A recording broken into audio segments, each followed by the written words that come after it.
Hey folks, this is Mark Elias here with New Albany Realty. Today I am joined by the ever patient Matt Wilcoxon, president of Having me. Johnson's Real Ice Cream. Matt, good to see you. Great to see you. Man, I got to tell you, we had some serious technical difficulties. Major. I apologize. That's not your fault. You know, the ice cream guy knows nothing about it. So I was counting on you. You got it. You got it back up and running because I would have known what to do. That's awesome. You know, just from our troubleshooting, it tells me you are a very persistent man. Hey, we're here. We have it scheduled. We got to get it done, you know.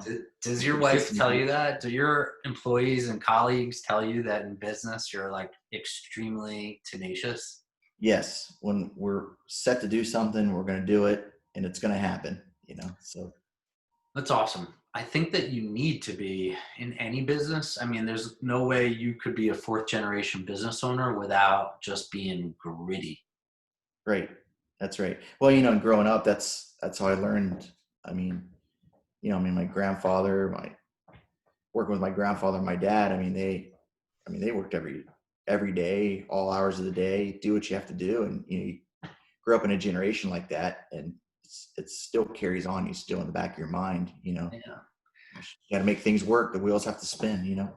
Yeah. You know, it's a rare quality. I mean, you are just the fact that it's a fourth generation company is an anomaly. The percentage of a company surviving past the second generation, do you know what that stat is? Because it is infantile small. Yeah. Is it somewhere in that 10%, something like that? Some crazy number. I know my in-laws, they own Wasserstrom and Co. And they were telling me it's 80% of businesses don't make it until their 10th year of business, just first generation. Sure. Yeah. Oh yeah. I believe it. And then your business, your great grandfather, Johnson, Yes. it started in 1950. What was interesting is ice cream wasn't the business, it was meat cutting. Yeah. They had a meat locker plant, you know, during the war and they would store meats in freezers right next door. The building, actually, where Johnson's now was just a parking lot, and they would cut meats and put in the freezers for people to come and pick up. And my great grandfather decided in the 40s that he'd take a little ice cream batch machine and put it in the middle of the store. You know, everybody could just walk up and watch him make ice cream, and he just churn away and they'd say, "Hey, I want a quart of vanilla or whatever, or chocolate," and he'd make it and put it in the freezer with their meats. And when they came to pick everything up, there was the ice cream. It was ready for them. And then when people, you know, freezers became more affordable, that business kind of went away. But we realized, hey, you know what? Even in down times, people were still wanting an ice cream cone. They were still coming for ice cream. They were still asking about ice cream. And that's how Johnson started in 1950.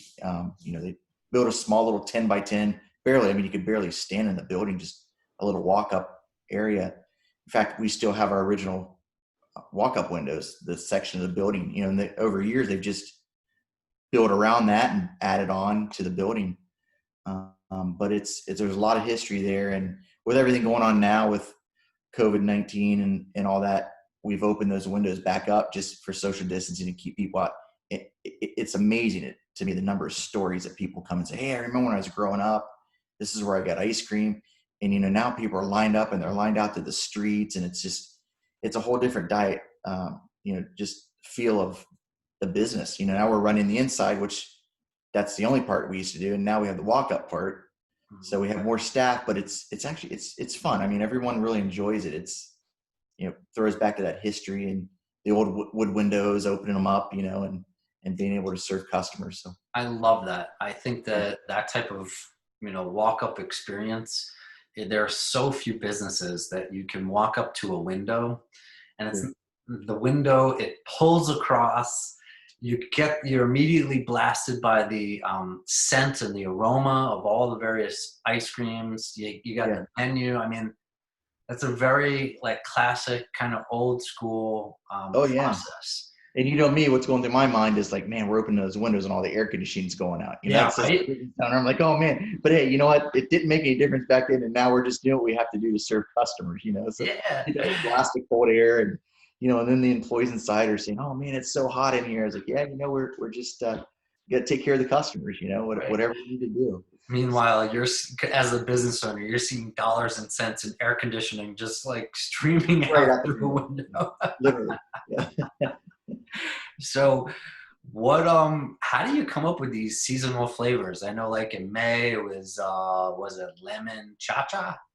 Yeah, lemon. So these flavors we've had around, we've just kind of rebranded them, some of the names of the flavors. So we've always had a lemon ice cream. And believe it or not, most of our recipes, we still have an old handwritten book in the back that my grandfather used to use and my dad. And the ingredients are written down, handwritten, scratched out. We've changed things around.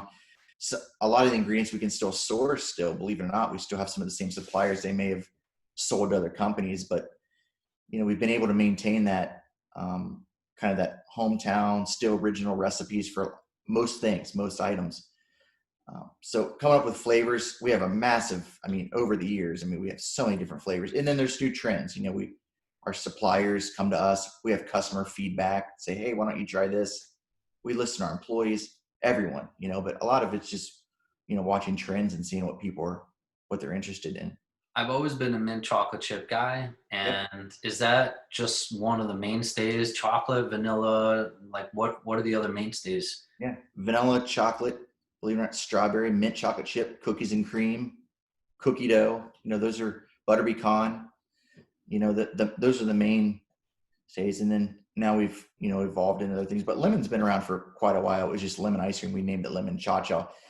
So we've taken a handful of our flavors and renamed them a little bit just because now that we're in the grocery store market, you know, everybody has a butter pecan ice cream or everybody has a cookies and cream, but our cookies and cream is called One Smart Cookies and Cream. And we've made characters on the containers to kind of make it fun when you're in the ice cream aisle and you look at it, you know, kids see that or they say, hey, I want that because of the character. So we've tried to position ourselves in the market so we're not just the same names, the same brand in there.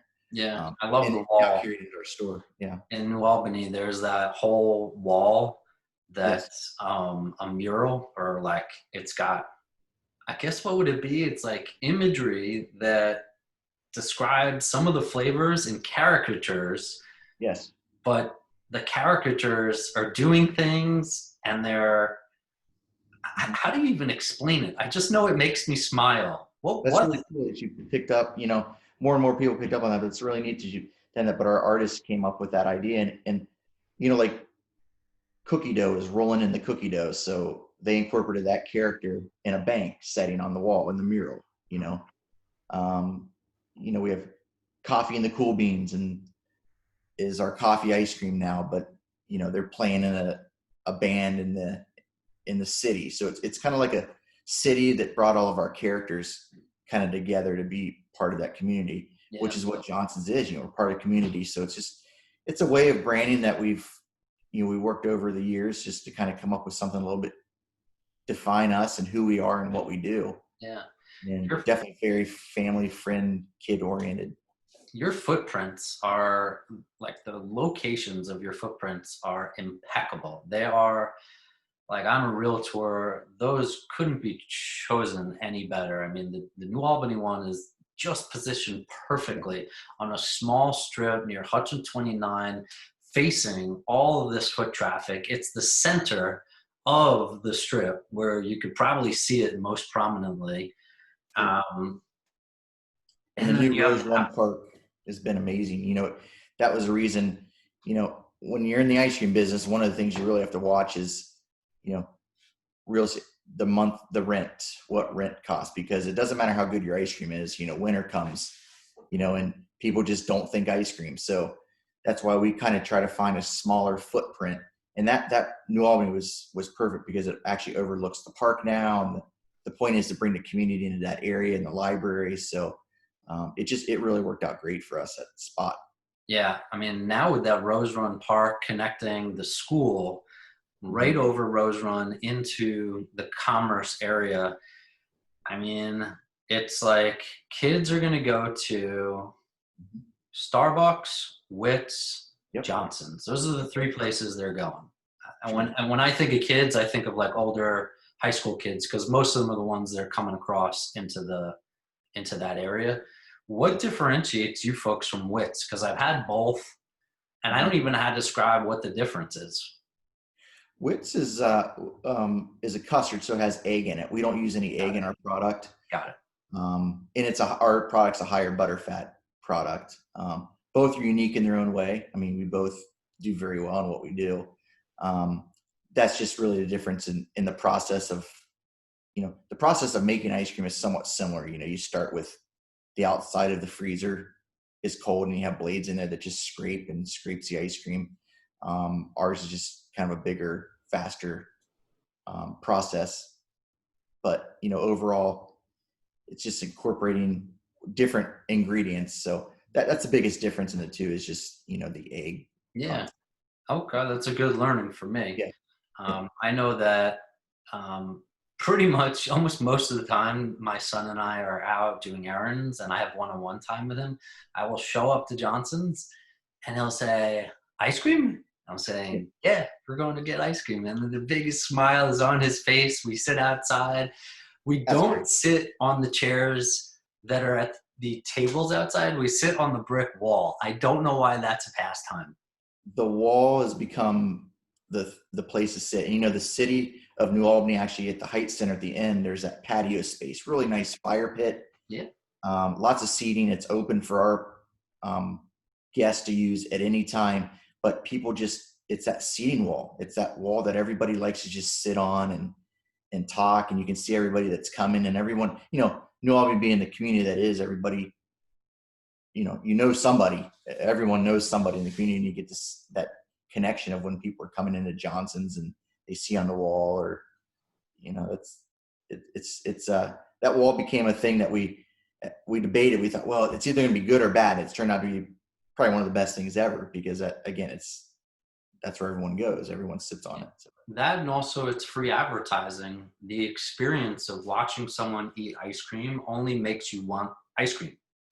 Yes. And so you have a free advertisement of people getting together, enjoying a product that makes people happy. Then you have people driving past and walking up to the store, and it's like it only fuels the experience. Yeah. Or you get the people from the distance that look and they say, hey, what's going on up there? What are all those people? What's Mhm. that crowd? And everyone is interested, and it kind of draws people that direction. So was it just happenstance or was it by influence that Jeff, your brother at University of Chicago, came up with Bobtail Ice Cream as his graduate project? Was that just kind of like, all right, the family's doing ice cream, maybe I'll do something on an offshoot? Was it like that? Yeah. They came up with an idea to do this. He and his friend from grad school, and they had to do a project, and they wanted to kind of keep it separate from Johnson's in case things didn't go, whatever. It's kind of, I think it started out more as like, hey, this will be fun. Let's just present this. And then they had a venture capitalist came and said, hey, I want to invest in this and I want to grow this over the years. But, it became where Jeff and the business partners all kind of, it takes a certain amount of time, a certain person to really, dig in and run an ice cream shop. And I think they kind of separated themselves over the years. One of them moved out of the country and the other one began development. And Jeff moved here to be a VP at Nationwide. So I looked at it as, hey, this thing's going. They just have a manager out there. Nobody's really paying attention to this. And I felt it was a good opportunity. Our distribution, which we already have, Johnson's already distributed in Wisconsin, Illinois, Indiana. So there wasn't much work for us to get product to that store. It was just rebranding it, Johnson's. And we have a great management team, and it kind of gives us an outlet to kind of get away from things and go to Chicago and visit. And I think my wife likes Michigan Avenue. I think maybe all that played a part in everything. Yeah. Yeah. The footprint in Chicago is also ideal. I saw some photos and kind of was checking it out beforehand. I mean, Johnson's, do you own these buildings or are they all for all rentals? We own the building and the property in Bexley. And The other Beck, one's rentals. Yeah. got it. And Um, Bexley is where your great grandfather actually started the business. yes. Yeah. And Bobtail Ice Cream had been in Chicago for 15 years. So it wasn't a new concept. It was just them trying to decide, hey, we can't run this. And I thought, well, hey, it might be an opportunity for us to do something. And, like I say, when the weather's nice, that store it does a tremendous amount of business and foot traffic, just another outlet. It's not something that I would have said, hey, we have 3 stores in Columbus, let's go open up a store in Chicago. That wasn't on my radar to do that. But since it had already been established and we felt like the footprint, and we already having distribution over that way, it was kind of made the decision a little bit easier to do. Yeah. So, the cash flow, Mhm. it's got to significantly decrease during the colder months. Is it your wholesale business that really keeps things afloat? Wholesale business helps out tremendously now over the last, 15 years. When I joined the business, I kind of took on that operation. I think we had a small handful of, probably familiar, you probably remember like the Claremont restaurant, some of those places we started out in the day supplying ice cream to 25, 30 years ago. We had about 10 locations. And when I joined the business, we realized, well, hey, here's a family member. This is a family business. Like, just scooping ice cream cones doesn't support a family. So I had to find a niche, and the wholesale business, kind of what I grew over the years. And, we supply over 400 restaurants now. We do Cameron Mitchell restaurants, Lindey's, anyone that kind of cares about their end dessert. I feel like we have a pretty good niche in that market. There's not a whole lot of people that are at our price point and can offer product like we do. Yeah. So we fit in real nice. Ice cream business is very unique. The Dagger family that owns Velvet. I could pick up the phone and call them and ask them a question about anything. Jenny at Jenny's Ice Cream. It's just, the ice cream business is it's very unique in that way that you can just, we all have our places in the market, Yeah. but we can all pick up the phone and call each other and have a great conversation. That's also it's indicative of when someone is a leader in an industry. There's a thought process of collaboration, of sharing, of what are your challenges? How can I help you surmount them? What are my challenges? It's that Sure. type of thought process is very common for leaders in their industries. Realtors, for instance, the top UBs, which I'm very fortunate I'm with New Albany Realty. We are one of the best of top 7 out of 8,500 realtors. There's a lot of information exchange and collaboration and partnership, and that's kind of makes it feel really good. Makes it very gratifying. Yeah, that's right. Because we've been in business for 70 years, but that doesn't mean that we don't have things to learn. And, especially if we've grown in the grocery store market, we needed some help. Mhm. Again, products are different. Who do we call?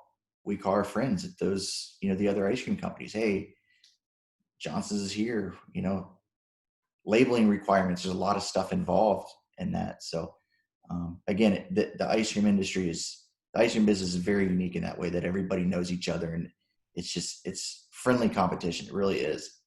So I have a birthday coming up, July 16th. I understand that you have a mobile truck, a Johnson's mobile truck. I am Yes. your customer. I'm your advocate. How do I Yeah. go about getting that truck in front of my house so that all my friends can enjoy it? Sure. Yeah. No. We have a catering. We actually have a catering division too. That all they do is ice cream socials and things like that. We can take portable carts into office buildings. We just had an ice cream trailer that we were scooping from, and the truck was just finished building. So it sounds like to me you might be one of the first ones to get to experience that. So we're going to have it wrapped next week, and it'll be ready to roll on the road. But yeah, we had it built from the ground up, and we're really excited about that. So our catering division, Marissa Patterson, she runs our catering and schedules all that stuff and different events. And that's been a really growing end in the last 4 or 5 years for us. It's grown fivefold. It's a tremendous business, and it gives us that outlet to be able to reach anybody anywhere. I can't believe, we've traveled to Cincinnati, we've traveled to Ashland, just Mhm. all over, just people say, hey, I want this for a wedding, or we want your ice cream truck. We want Johnson's. So not only by wholesale distribution to all those areas, but being able to have the Johnson's truck show up. Yeah. Is Plus, just you're present at very, very emotional events. Like you are becoming one of the family when you go to a wedding or a barbecue or something. Like the ethos of your brand is about family. And yes. when Johnson's is present at these type of events, it's like very personal. It's like it seems to be a fit. It's not like a big corporation, Right. and it reinforces the ethos of your brand, which is about family and community. And that's But so cool. That is so cool. So I should reach out to your catering department, or anyone should, if they want the truck. yeah, just reach out to us and we can book it, come in the neighborhood, different events. But just hitting on that real quick about family, that's something that, we have managers and their family, their relatives work for us, and we have family within family, and that's how we've always built Johnson's. And sometimes we know more than we'd like to know about everyone, but we know everything about our managers and our employees. But we support them in everything they do. I mean, we go out of the way to make sure that they're treated just like family. And we don't have a high turnover of employees or management, just because that we can't be a big corporation. We can't offer everything that a corporation can be. But when you come to work, we can offer that. Hey, you're happy, you're part of the family. You see us, we work together, we work things out. So I think it really makes our business unique that way. Oh yeah, the tenure of an employee is indicative of the environment, the culture, the management.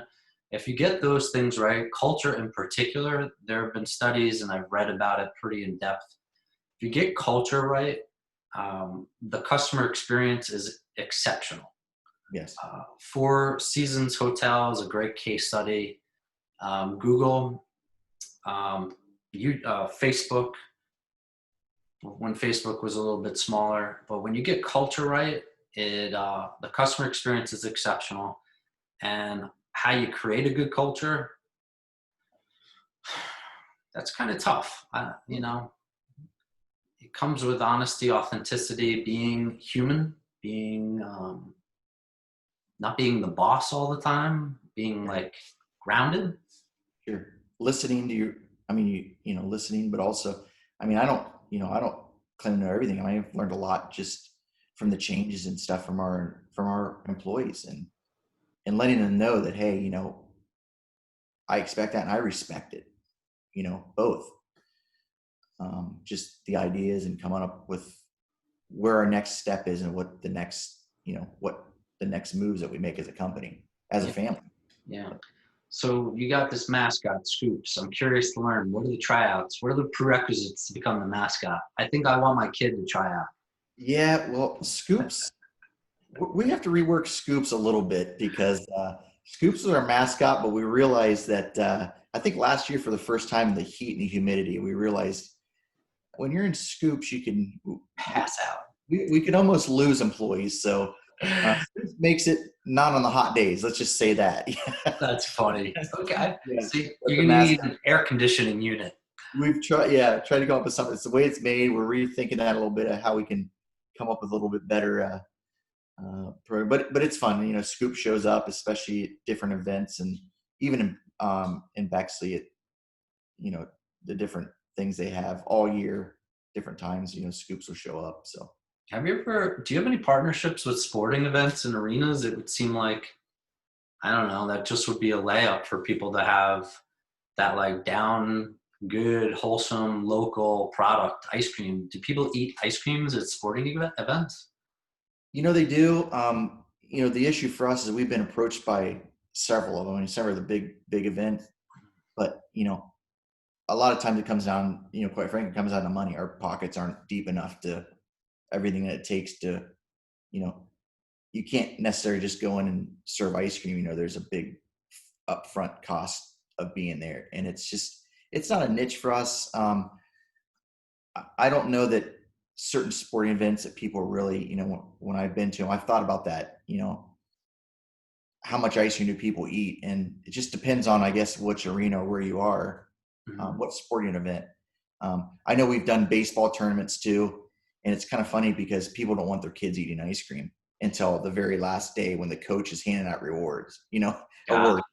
So it's kind of, when you're doing things like that, we've learned quite a bit. Soccer tournaments are kind of the same thing. Mhm. But yeah, that's normally what it comes down to with the bigger, like Nationwide Arena and things like that. It normally comes down to the upfront cost of what it takes to brand it, and is it worth it for us to do that and as our size operation. I remember being like 10 years old, being at these big fields in New York, Long Island. They're Stillwell fields, and you would hear the ice cream truck, dun dun dun dun dun dun dun dun dun dun dun, and you'd hear it from the distance. And I could be in the middle of a game, and people would want ice cream. Yes. And it's funny because you now have a truck. Um, does the truck have a broadcast like a typical ice cream truck sound? Yeah, no, we don't have it that way. It'll come and scoop ice cream cones, and it makes milkshakes, different things. So a little bit more, as opposed to just handing out the ice cream novelties. This is coming there and actually scooping in Yeah. product. So a little bit different. But yeah, we should think about that. We should have the music playing so people can hear you coming. Right? I Yeah. mean, that's not a bad idea because hearing that loudspeaker, I remember was a huge way of finding that ice cream truck. Uh, Yes. so charity, I know Johnson, your great grandfather, was a huge advocate of doing good for the community, and right now Johnson's has a partnership or has developed an organization called Every Scoop Counts. Tell me about what does the charity provide and who does it benefit? Sure. We decided, Johnson's is not only being family. We said, well, what is our purpose? What are we trying to do? What are we as a company? And being so family friendly and kid friendly, we partner with a kid again, and it helps children with life-threatening illnesses, and they grant wishes. So we've teamed up with them, and every pint that we sell, which started back in May, we're going to donate 25 cents of every pint we sell, grocery stores and our stores, anywhere Johnson's is sold. Anytime you pick up a pint, we're slowly getting the branding out with, their logo on it. Every scoop counts with a kid again on it. But, just know, even if you buy a pint that doesn't have that logo on it quite yet, that it's going to them. And we've had, like our Giant Eagle grocery stores, all May, they match what we're going to do. Oh, And wow. we've had feedback from other independent grocery stores, and Giant Eagle wanted to maybe do that even quarterly. It's, hey, this is an awesome thing. It's something different that they can also be a part of. And it gives that. So instead of 25 cents, now 50 cents of every pint that's sold through Giant Eagle. So it works for us. It works for them.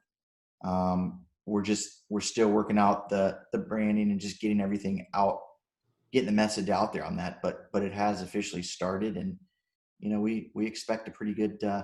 We would expect a pretty good check to go to a kid again when That's great. we do that. Yeah. Yeah, I was just reading this, and that's about having a cause beyond yourself. Yes. Businesses, people, entrepreneurs, and in their business, whenever they have a cause that calls out to them beyond themselves, um, you end up being happier, more fulfilled, and indirectly, you make more money by having something that's outside of yourself benefiting others. Yeah, I agree with that, and it does. I mean, I'm telling you, I can tell you from my heart, it's something that we do that we're passionate about. It's not even about you making more money. It's just it is a feel good thing as a business owner that you're doing something that can help other people. I mean, that is truly that's our feeling on it. I mean, it's a great organization. We know it's going to a good cause, and you see the smile on these kids' faces and stuff like that. When they're eating pints of ice cream and things. We've already had videos sent to us and stories. It's tremendous. It's just a great feeling. It is a great feeling. I saw photos on the website, and these little kids look totally like they're healthy little dudes, but you would never know that there's some real health, life-threatening issues that these kids are dealing with. I take it for granted that my little dude, who's 5.5, is typically functioning, he's healthy and well, and we can go get ice cream. Not every kid can do that. Some are laid up in a hospital and they can't even get out and, to get fresh air. That's right. Yeah, you're right. And so it really hit home with us. And we've kind of been an official dessert for Kid Again for several years, and this is just one step. We said, hey, you know what? We want to do this. Like we had the branding behind our pints. We've developed this characters, this and that, to get like a Kid Again is our, we want to stick with that. That's our mission, 25 cents every pint. So the more pints you eat, more ice cream you can eat, the go back and refill and more quarters are rolling, so. Yeah.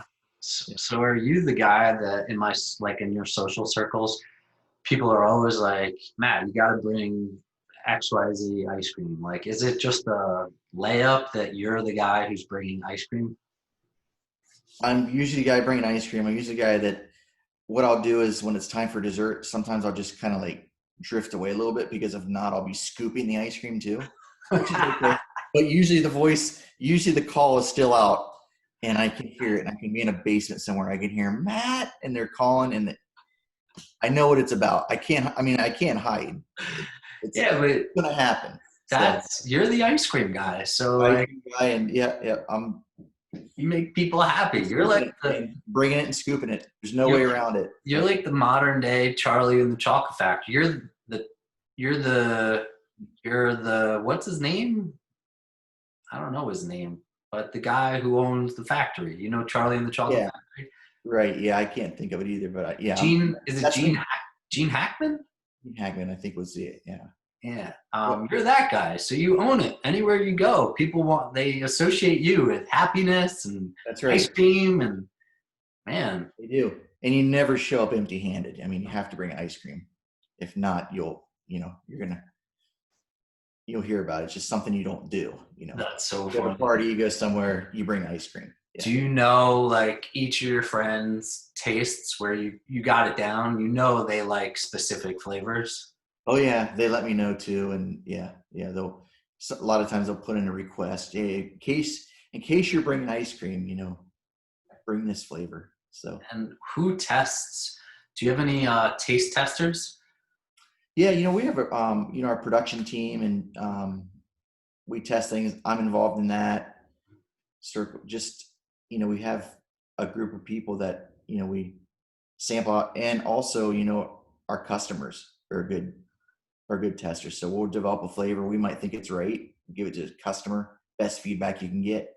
Normally hit it spot on. Sometimes they'll say, hey, maybe it needs a little bit more, this or that, and we'll make those changes based on feedback. But one of your suppliers, Rodney Wasserstrom, do you have some of his products, that kitchenware products? Oh yes, yeah. He loves banana ice cream. Mm-hmm. And I understand that there was a period of time their banana was pulled from the ship. So I don't do everything just right every time. Okay. I am human. I make mistakes. And I look at it and said, you know what? Banana ice cream, let's change it up. We have 60 flavors of ice cream. This is where I go wrong sometimes. I don't think banana's really, like, we can pull banana. Let's replace it with banana fudge or something. And I'm not lying to you. And I didn't hear a whole lot of this until the petition came to me that was signed. And I'm not even saying hundreds of customers. I'm saying like 1,000 customers. They created a petition to bring banana back in a note binder. And they were having people come by and sign it. And I didn't know anything about it. And finally the night shift brought it, and they said, we think you got to bring banana back. And I was like, well, are you really selling it? And they laid this book down, and signatures were in it to bring banana back. It's not going anywhere. It's back. And Rodney is already, I saw him, I don't know, maybe a couple months ago, and he thanked me so much for bringing banana back. So, some things, we're human. Some things we do. Make choices, bad choices. That was a very bad choice. Well, hey man, on my part, It was a good reminder. Your customers, they have such an affinity to for the product that they took the time to actually do a petition. Yeah. I was having a family dinner with Rod and his late wife Donna, who passed a couple. I think it's been a year already. And he's like, yeah, Johnson's is doing away with banana, and he like stockpiled. And I had never had banana before. It was the first time I had banana. I was like, banana? That's weird. Like banana ice cream. And then I had some. I was like, oh, this is really good. Yeah. I think sometimes that's why you have to listen to other people, because, my taste buds may have not been thinking banana ice cream, like, oh, banana ice cream. Well, we have banana, we bet banana fudge. I bet we sell more banana fudge. Well, that clearly wasn't the case. And I think it was at we were at a charity event and I saw Rodney, and he very much reminded me that he's appreciative of it. And I promised him, I said, it's not going anywhere. It's a staple. It's here to stay. So yeah, it's funny because I'm telling you, there were people that would come up to me the most random places, buying a car at a car dealership, and the salesman would be like, hey, you used to have banana ice cream. Why'd you get rid of it? I started hearing these little things. It would be in the most random place. But everybody, and it was all about banana ice cream. And then this petition showed up with signature on it, bring back banana, and the employees were all, in on it. But so I learned, and we're back. So. Well, what's interesting about it is, there's only so much shelf space. There's only so much freezer space. So you have to choose your flavors strategically, which obviously is very much about having various flavors, having choices, options, but also looking at sales. You can't put something in there that's taking up room and not selling. So it's like you have these like extreme advocates for this little kind of niche flavor. Well, and I think, what we can't look at is, and I think probably what happened there is, we're looking at the whole overview of the picture of wholesale and who we sell flavors to and this and that. And when we look at that, banana isn't a top seller. When we look at it and narrow it down into more of a retail and what a staple flavor is in Bexley, top 5. It just, it's one of those things that doesn't resonate. You just think, you look at this and like, man, how can we make things more efficient? What flavors are going? But, there's always that other component that you really have to look back at and say, wait a second, let's not worry about the out of state customers so much. Let's hone back in here, and what have we been true to, and what have our customers, what do they expect from us? And which is why we have, in our Bexley store, 60 flavors, why we have 40 flavors, in New Albany and in Dublin. We put them in there. We want you to come in, and we want to have a flavor that you like when you come into Johnson's. It's just that's how we've always been. Yeah. And our product list is, we probably have almost 90 flavors that we offer at one time through distribution, through wholesale and everything. So we don't even offer every single flavor, but we can rotate them in and out too. Do you ever reflect on what you and your family have accomplished? Are you even aware? Do you ever have that, like, oh wow, this is pretty awesome, we're very well known? Do you have that experience, or are you too close to it to even have that experience? I think for a while, growing up, I don't think it really, my dad was there, it was the business, and it was a family business, and I was always referred to as the CEO. And just so you know, that is actually child employed by owner. Child employed by owner. Oh, that's kind of where that's kind of where I always was. Everybody referred to me as the CEO, and then I found out that they told me, oh yeah, you're a child employed by owner. So growing up, it was kind of like, oh yeah, I knew this great thing, but as my dad retired, and I think it was a real eye opener, like, wow, this business has been around for a long time. First of all, I can't run this thing in the ground. Second of all, we did have a small footprint. We do need to let people know who we are and expand a little bit without expanding so many locations that we can't control it. We can't oversee it as a family. So more and more I respect that. I also can see it just in the passion of our employees and our management team that want to be with us, that, man, like this is a really good thing. This is this can I know there's other businesses like that, but it is a rare opportunity to be able to have such support and not, have such loyalty behind a brand, It's awesome. Yeah. including, when I look at, Cameron Mitchell Restaurants, we've been there since day one. We've serviced them for 25, 26 years now, just as a loyal brand. They expect the consistency. We haven't changed vanilla extracts. We haven't changed things over the years. We stay true to what we do, Yeah. And I think that's definitely helped us out over the years. It's shown us, who we are in the market. So. Yeah, I used to watch something on CNBC with Marcus Lemonis. You're familiar with the entrepreneur, Marcus Lemonis? Yeah. He does, I don't know, it's like a Shark Tank thing, but he invests in companies. And the 3 Ps was always his principle for success. It is the product, the people, and the process. Yes. And you clearly have good people. You've got a process that works both on the retail and the wholesale side.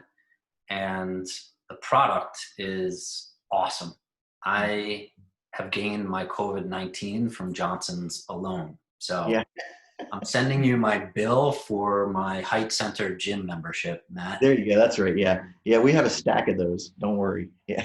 Awesome. Well, Matt, I'm so appreciative. This is awesome, man. Hey, great. I Love talking enjoyed about it. I enjoyed your company. I enjoyed learning about the business. You're clearly passionate about what you do. And, I encourage young people that are looking for jobs. This is a great company. You should definitely apply for a job with Johnson's. Clearly, it's a nice culture to be in. And then, of course, people who know Johnson's in Albany, Bexley, and in Dublin, you guys will continue to be the best of the best. And we wish you continued luck, Matt. Yeah. Thank you. Thanks a lot. I really appreciate it. Appreciate the time and the interview. Yeah, absolutely. So I'm going to press stop here. This is Mark here at Albany Realty. Thanks for tuning in.